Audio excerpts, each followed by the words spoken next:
इस वक्त मैं इस्लामाबाद 26 नंबर चुंगी के मकाम पर मौजूद हूँ। यहाँ पे जो रेंजर के दस्ते वफाकी हुकूमत की जानिब से खड़े किए गए थे, वो पीटीआई कारकुनान के साथ इस तरफ मार्च करते हुए डी चौक की तरफ जाते हुए गए। यहाँ पे पीटीआई के कुछ कारकुनान भी मौजूद हैं। हम इनसे गुफ्तगू करते हैं कि रेंजर अपने दस्ते छोड़ के यहाँ से क्यों चली गई है। सर बताइएगा, हमने देखा रेंजर पीटीआई कारकुनान के साथ नारे लगाती हुई डी चौक की तरफ जा रही है, ये क्या मनाज़िर है? जी बिल्कुल, जो खान का नारा था कि तब्दीली, जैसे ही पहुंचे यहाँ पे आवाम की कसीर तादाद पहुंची है अपने दिफा के लिए, तो रेंजर्स एहलकार ने बिल्कुल कहा कि इमरान खान जिंदाबाद और हम इमरान खान के साथ हैं। ये रेंजर्स जो एहलकार है उनके ये नारे थे। तो पीटी कारकुनान ने बड़े सेफ्टी तरीके से उनको अपने घेरे में लेकर मुकाम तक सेफ जगह पर लेकर गए।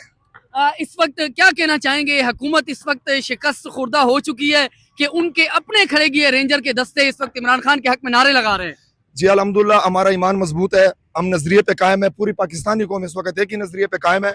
हमने अपने जो है ना मकासद, जो हमारे इमरान खान की रिहाई है, जो हमारे कैदी है, जो 26वीं यानी तरमीम जो पास की गई है, इंशाल्लाह उसके खात्मे तक, इमरान खान की रिहाई तक हम यहाँ रोडों पर मौजूद रहेंगे।